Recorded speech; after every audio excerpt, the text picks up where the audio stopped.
So a very good morning to all the class 9 students. I hope everyone is doing great and everyone is studying hard. And as you have already aware that the central government has already reduced your syllabus, 30% of your syllabus has been reduced by the central government in all the subjects. So we will be dealing on the subject, those topics which are included in your main exams.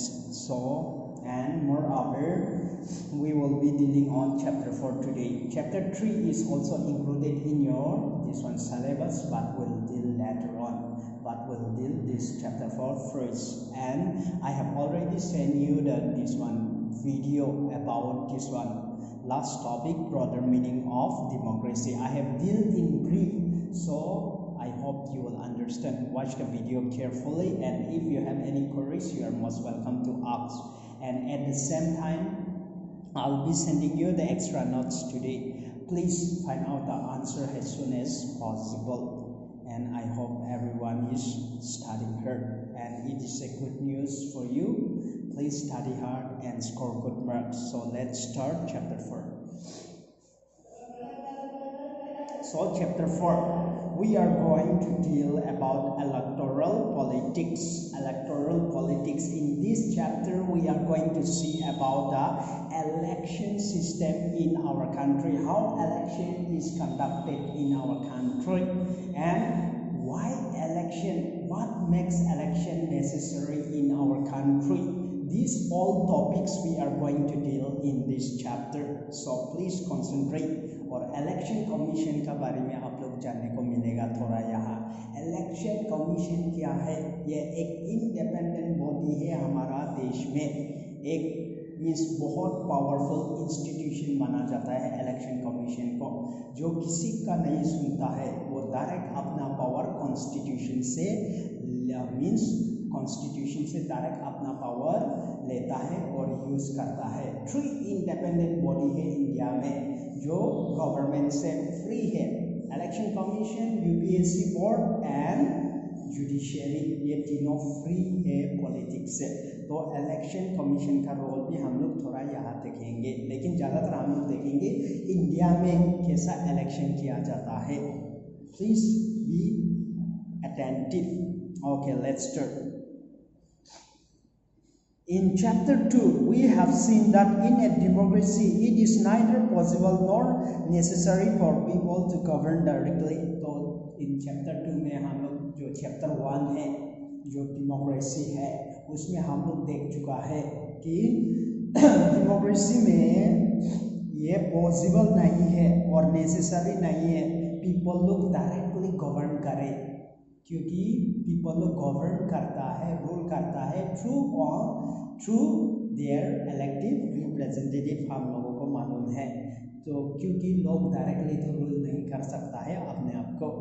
The most common form of democracy in our times is for the people to govern through their representative. तो हम लोगों का जो most common type of democracy जो हम लोगों का times में अभी रिसेंट टाइम्स में जो देखने को मिल रहा है, जो रिसेंट ट्रेंड जा रहा है डेमोक्रेसी का, वो है इलेक्टेड रिप्रेजेंटेटिव. हम लोग अपने आप को रूल करता है थ्रू आवर इलेक्टेड रिप्रेजेंटेटिव. हम लोगों का लीडर के द्वारा से हम लोग अपने आप को रूल कर रहा है, अपना लीडर को चुन के. तो इलेक्टेड रिप्रेजेंटेटिव के द्वारा हम लोग अपने आप को रूल कर रहे हैं. In this chapter we will look at how this representative are elected. और इस चैप्टर में हम लोग देखेंगे कि रिप्रेजेंटेटिव को कैसे इलेक्ट किया जाता है इंडिया में. मीन्स हम लोगों का एमएलए एमपी को कैसे इलेक्ट किया जाता है. We will see in this chapter. We begin by understanding why election are necessary and useful in a democracy. और हम लोग अंडरस्टैंड करेंगे कि इलेक्शन क्यों नेसेसरी है डेमोक्रेसी में, क्यों इलेक्शन नेसेसरी है डेमोक्रेसी में, और क्यों यूजफुल है डेमोक्रेसी में election. We will see in this chapter.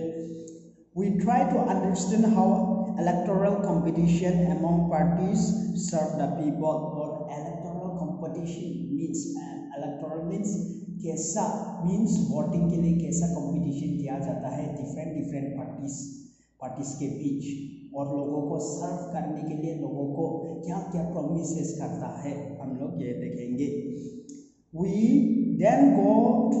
We go on to ask what makes an election democratic, और हम लोग ये भी देखेंगे इस चैप्टर में कि इलेक्शन को कैसा डेमोक्रेटिक बनाता है, क्या इलेक्शन को डेमोक्रेटिक बनाता है। We will see what makes an election democratic, हम लोग ये भी जानेंगे। Then the basic idea here is to distinguish democratic election from non-democratic election, और यहाँ बेसिक आइडिया जो हम लोग डील करने वाला है वो है मीन्स इलेक्शन कैसा किया जाता है एक डेमोक्रेटिक कंट्री में और नॉन डेमोक्रेटिक कंट्री में इलेक्शन कैसा किया जाता है, यही हम लोग ये आइडिया जानेंगे। एक डेमोक्रेटिक देश में कैसा इलेक्शन किया जाता है ये आइडिया हम लोग जानेंगे। The rest of the chapter tries to assess election in India in the light of this yardstick, और the rest topic हम लोग यहाँ जानेंगे इंडिया का बारे में, मीन्स हम लोगों का कैसा इलेक्शन सिस्टम है और इलेक्शन को कैसा मीन्स इलेक्शन को क्या नेसेसरी बनाता है इंडिया में। What makes India means what makes election necessary in India, ये सब कुछ हम लोग जानेंगे। We take a look at each stage of election, हम लोग each step by step election को स्टडी करेंगे। फर्स्ट क्या प्रोसेस होता है, इसके बाद कैसा रिजल्ट डिक्लेयर होता है, क्या करता है, ये स्टेप बाय स्टेप हम लोग देखेंगे। From the drawing of boundaries of different constituencies to the declaration of result, तो बाउंड्री जो इलेक्शन करने के लिए जो कॉन्स्टिट्यूएंसी डिवाइड करता है उसी से लेके इलेक्शन रिजल्ट तक हम लोग देखेंगे, पूरी तरह से डिटेल देखेंगे इलेक्शन सिस्टम को यहाँ इस टॉपिक में, इस चैप्टर में I mean to say. Then at each state we ask what should happen and what does it happen in election, तो each स्टेट में इलेक्शन में each स्टेज होता है, जैसे कि first nomination filling of nomination, इसके बाद कैंपेन करता है, तो each स्टेज में क्या होता है वो हम लोग डिटेल से स्टडी करेंगे। और इसके बाद इलेक्शन में क्या होता है वो हम लोग जानेंगे। Then towards the end of the chapter we turn to assessment of whether election in India are free and fair, और हम लोग लास्ट टॉपिक में एंडिंग ऑफ द चैप्टर में हम लोग देखेंगे कि इलेक्शन जो इंडिया में कंडक्ट किया जाता है वो फ्री एंड फेयर इलेक्शन है या नहीं, हम लोग वो जानेंगे। Then here we also examine the role of election commission in ensuring free and fair election, तो हम लोग यहाँ जैसे मैंने बताया है आप लोगों को, हम लोग इलेक्शन कमीशन का रोल को भी थोड़ा जानेंगे। इलेक्शन कमीशन क्या रोल प्ले करता है हम लोगों का देश में, हम लोग उसको भी थोड़ा यहाँ इस चैप्टर में जानेंगे उसका बारे में। और डेमोक्रेटिक नेशन में रह रहा है ये जरूरी है हम लोगों के लिए कि इलेक्शन कमीशन का रोल को हम लोगों को मीन्स पता होना चाहिए। देन फर्स्ट व्हाई इलेक्शन, क्यों इलेक्शन किया जाता है, हम लोग थोड़ा स्टोरी एक हरियाणा का स्टोरी लेके हम लोग डील करेंगे। असेंबली इलेक्शन इन हरियाणा, तो हरियाणा का एग्जाम्पल लेके हम लोग थोड़ा जानेंगे क्या इलेक्शन है, व्हाई इलेक्शन, क्यों इलेक्शन किया जाता है हम लोग जानेंगे हरियाणा का एग्जाम्पल लेके। This newspaper report is about the state assembly election in Haryana in 1987, तो ये न्यूज़पेपर जो रिपोर्ट है ये स्टेट असेंबली इलेक्शन का है जो हरियाणा में हुआ है। यू नो हरियाणा कहाँ है, दिल्ली का बहुत सामने है, हरियाणा एक स्टेट है तो दिल्ली का सामने है, आप लोगों को भी पता है हरियाणा, राइट। तो ये न्यूज़पेपर रिपोर्ट है हरियाणा का स्टेट असेंबली इलेक्शन का in 1987 का। The state has been ruled by a Congress party led government since 1982, तो हरियाणा स्टेट में कौन रूल कर रहा था, कांग्रेस पार्टी रूल कर रहा था from 1982। Chaudhary Devilal then an opposition leader, तो वहाँ का जो opposition leader था वो कौन था, Chaudhary Devilal.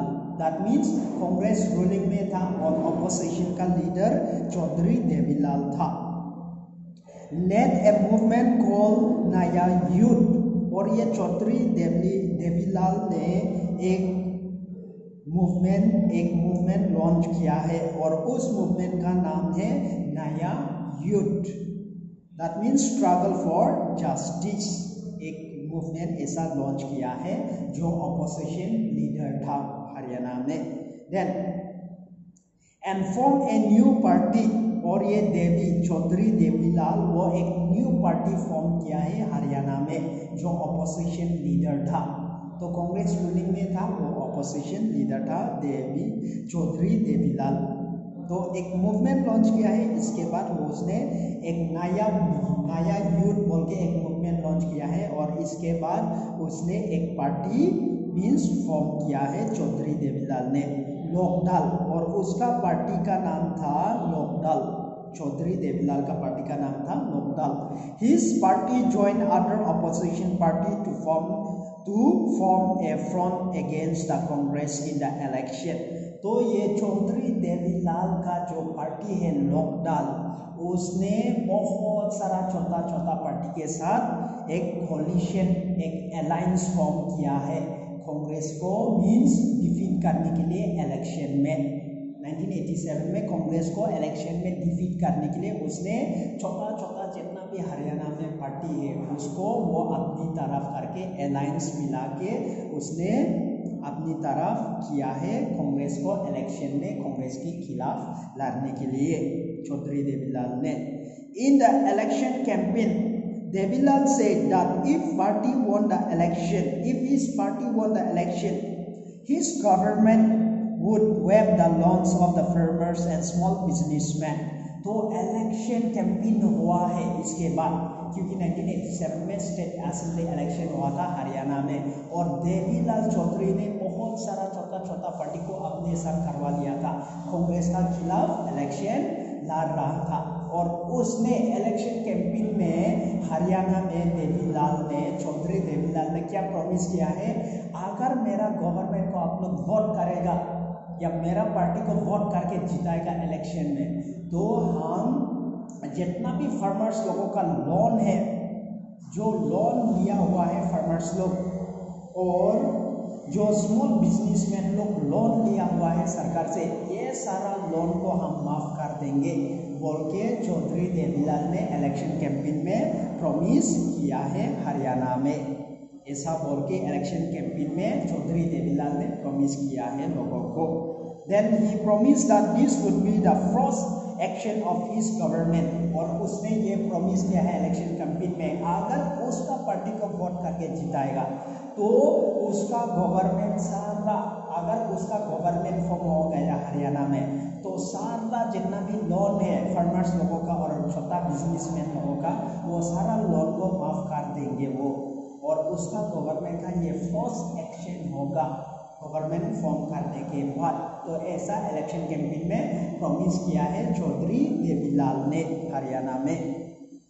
The people were unhappy with the existing government, और हरियाणा का लोग बहुत नाखुश था कांग्रेस का गवर्नमेंट से, क्योंकि कांग्रेस जैसा रूल कर रहा था उससे नाखुश था लोग हरियाणा में।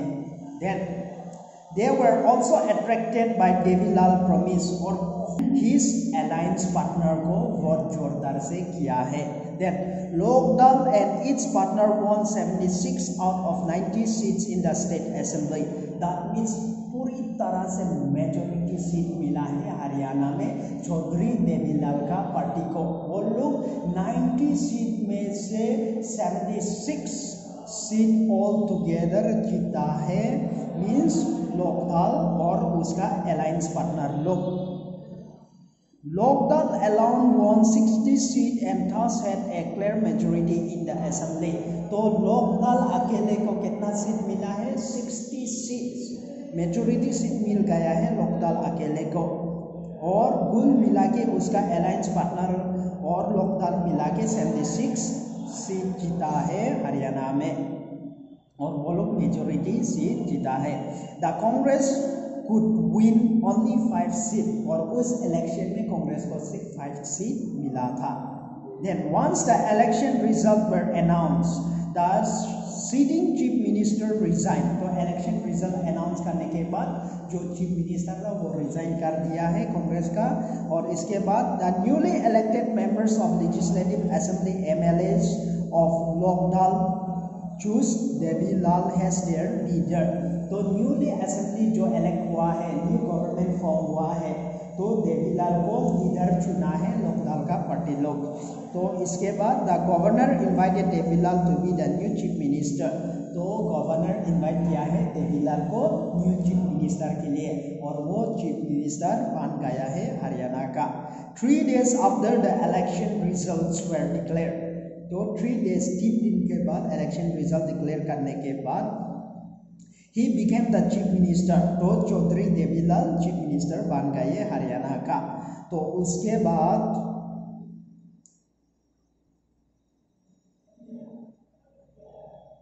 his government issued a government order waiving the outstanding loans of small farmers, agricultural laborers and small businessmen. तो उसका गवर्नमेंट ने एक ऑर्डर जारी किया है और इस ऑर्डर के द्वारा से कि जितना भी फार्मर्स लोगों का लोन है और स्मॉल बिजनेसमैन का और एग्रीकल्चर लेबरर्स का लोन है उसको माफ़ कर दिया जाएगा गवर्नमेंट बोल के ऑर्डर अनाउंस किया है. एज सून एज वो जब चीफ मिनिस्टर बन गया था इसके बाद ये ऑर्डर जारी किया है हरियाणा में चौधरी देवीलाल ने. Then His party ruled the state for 4 years. तो उसका पार्टी ने हरियाणा में रूल किया है for 4 years. Then, but this time his party did not win the popular support. लेकिन नेक्स्ट इलेक्शन में उसका पार्टी ने अच्छा पॉपुलर सपोर्ट नहीं जीता है चौधरी देवीलाल का पार्टी ने. The Congress one the election and form the government. तो उसके बाद 4 साल के बाद नेक्स्ट इलेक्शन में चौधरी देवीलाल का पार्टी नहीं जीता है वहाँ और कांग्रेस फिर से वहाँ जीत गया है. तो यही स्टोरी है. तो इसीलिए कि लोग इलेक्शन में अलग अलग प्रॉमिस करता है. जैसे कि इलेक्शन क्यों किया जाता है, हम लोग हरियाणा का एग्जाम्पल से हम लोगों को पता लग गया. इलेक्शन किया जाता है और वहाँ इलेक्शन में प्रॉमिस करता है लीडर लोगों का मीन्स लोगों के लिए काम करेगा बोल के. तो हम लोग यहाँ से एवरीथिंग ये स्टोरी से हम लोगों को यही सीख मिल रहा है कि इलेक्शन किया जाता है क्यों, किस लिए, बिकॉज लोगों को चॉइसेस दे रहा है लोगों को कि कौन सा गवर्नमेंट अच्छा है. जो गवर्नमेंट काम करता है उसके लिए लोग वोट करता है और जो गवर्नमेंट काम नहीं करता है उसको लोग हटा देता है सरकार से. Thank you very much. That's all for today.